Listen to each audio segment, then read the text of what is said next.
Recent global security incidences and developments you might have missed over the past 12 to 24 hours. It feels like the world's been holding its breath the past 12 hours as global tensions threaten to bubble over. A series of critical events pulled the threads of international stability tight, spanning multiple continents. In the heart of Europe, an assassination plot was foiled, a stark reminder of the threats lurking in an increasingly fractured political landscape. At the same time, in the Middle East, the United States is signaling new military action even as it draws down troops, creating a confusion and contradictory picture of its game plan for the region.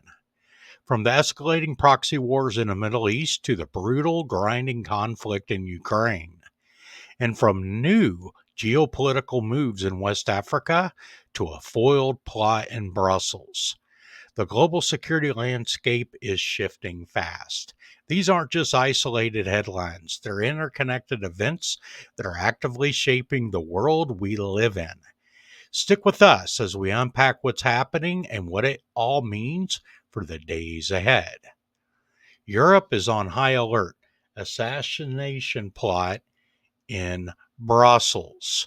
We start in Belgium, which was rocked by a full plot to assassinate the prime minister. Belgian authorities arrested four individuals, including some minors, who are accused of planning a violent terrorist attack. Their plan was reportedly inspired by ISIS, and it's a chilling sign that even a major conflicts rage elsewhere, the threat of radicalized violent extremism is still very much alive in Europe. This comes at a time of heightened alert across the continent. Just last month, German authorities arrested several suspected Hamas operatives.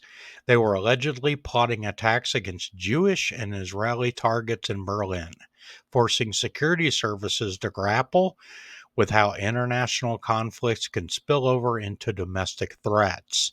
This creates an incredibly complex security puzzle for Germany and its neighbors, watching for threats from groups like ISIS and Hamas, but also dealing with a rise in homegrown right wing extremism groups plotting violence against migrants and political enemies.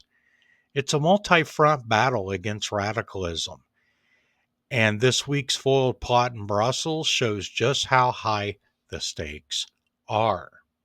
The Iraq paradox, a drawdown and a new operation.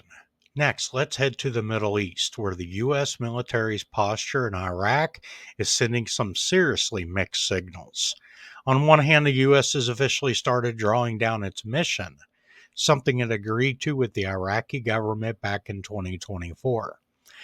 The plan will reduce American troop numbers from 2,500 to below 2,000, consolidating forces mainly in the Kurdish region around Erbil. Publicly, the message is that the long fight against ISIS has been a success, and it's time to start to a more sustainable security partnership. At the same time, the U.S. has formally told the Iraqi government that a new military operation is coming. We don't know the exact details, but the notification came with a stark warning to armed groups in the country: stand down and stay quiet while it happens. So, what exactly is going on? Why announce a troop withdrawal while simultaneously planning a new military operation? It suggests that while the era of large scale U.S. troop presence is over, Washington isn't finished with counterterrorism. This likely signals a strategy shift towards a more targeted, intelligence driven raids against specific threats, probably using special operation forces instead of a larger army. The drawdown might be a political necessity, but the warning of a new operation is a clear signal that the U.S. still plans to act decisively in the region. A new front: Israel versus Iran's Iraqi proxies. The situation in Iraq feeds directly into the bigger power struggle between Israel and Iran. Israel is now bracing for a potential new wave of attacks coming from the east, specifically from Iranian backed militias inside Iraq. Hezbollah, which have long been funded and armed by Tehran, are reportedly equipped with long range drones and are setting up smuggling routes through Syria to get into position for attacks on Israel. This could open up a whole new front in the long running shadow war. An Iraqi front would seriously test Israel's advanced multi layered air defense systems, which are already stretched thin dealing with threats from Hezbollah in Lebanon, militias in Syria, and Hamas in Gaza. The presence of these heavily armed groups brings Iran's proxy power closer to Israeli soil than ever before. Israel hasn't been sitting idle. It has reportedly been carrying out strikes on logistic hubs and weapons smuggling routes near the Iraq-Iran border. On top of that, the Israel Defense Forces have been training the new 96th Jalad Division in the Jordan Valley, a unit specifically created to handle these emerging threats from the east. This week, the proactive strategy was on full display in southern Lebanon, where an IDF airstrike killed the logistics leader of Hezbollah's elite Radwan forces, along with 3 other militants. These men were reportedly key players in moving weapons and rebuilding Hezbollah's strength. It all paints a picture of Israel fighting a multi-front campaign to weaken Iran's network of proxies across the region. The war in Ukraine is heading into another brutal winter phase. Russia has dramatically ramped up its aerial bombardment campaign, aiming squarely at Ukraine's critical energy infrastructure. In October 2025 alone, Russia launched nearly 300 missiles at Ukrainian targets, the highest monthly total since the very beginning of the war in 2023. Russia's strategy here is brutal and has 2 clear goals. First, by hitting power plants and electrical substations, Moscow wants to cripple Ukraine's energy grid, hoping to plunge the country into darkness and cold to break civilian morale. Second, the relentless storm of missiles and drones is meant to burn through Ukraine's precious stockpile of air defense munitions. But Ukraine keeps showing it can hit back. A Ukrainian drone strike hit the Russian port terminal in Tuapse, causing a major fire and damaging key infrastructure. This attack deep inside Russia is a powerful reminder that Kiev isn't just playing defense. It's actively trying to disrupt the logistics and economy that fuel the Kremlin's war machine. As winter closes in, the battle for control over the skies of Ukraine is going to be absolutely critical. Or the past 12 to 24 hours has caught my attention.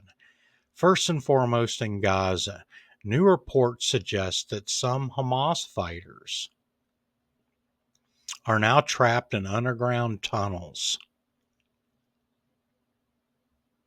inside areas controlled by the Israeli military. According to these accounts, they've been cut off from their leadership, and some have even sent distress calls to their families, accusing their commanders of abandoning them.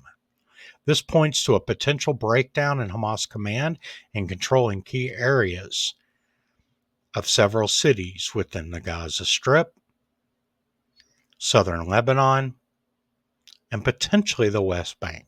Meanwhile, in Pakistan, a remote-controlled bomb targeted a police van, killing 1 police constable and injuring 7 other people, including civilians. The bomb was packed with high-impact ball bearings, a design meant to cause maximum casualties. And it's a grim reminder of the dangerous situation law enforcement faces in the region. Meanwhile, in Nigeria and West Africa,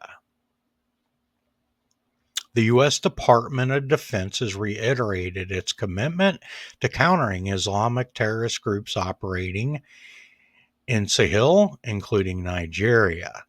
While not announcing a specific new mission, this ongoing focus signals that the U.S. continues to see the region as a critical front in its global counterterrorism efforts, which could lead to shifts in policy down the road.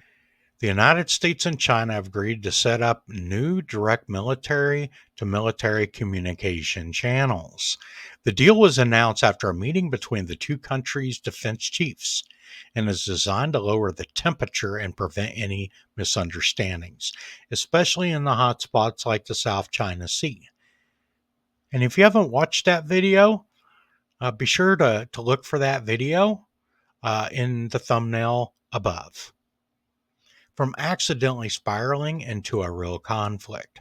Elsewhere, the U.S. military conducted a strike on drug trafficking vessel in the Caribbean, which resulted in 3 deaths.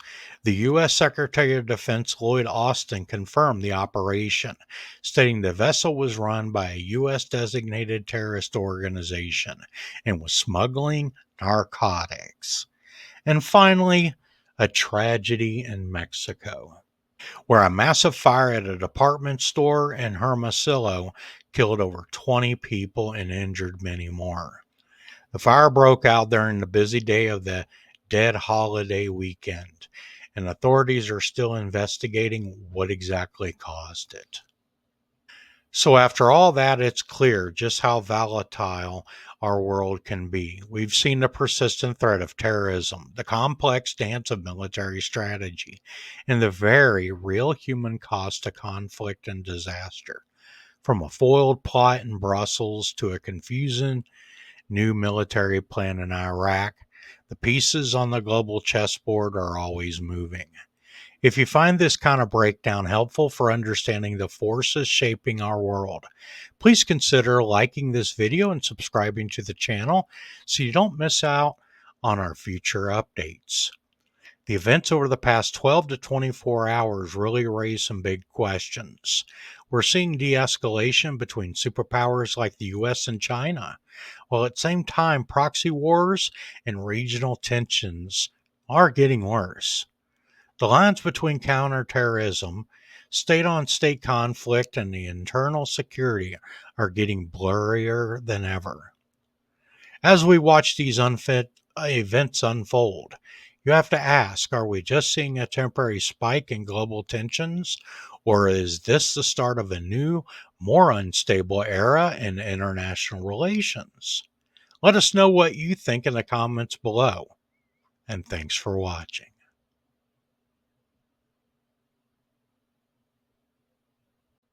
Recent global security incidences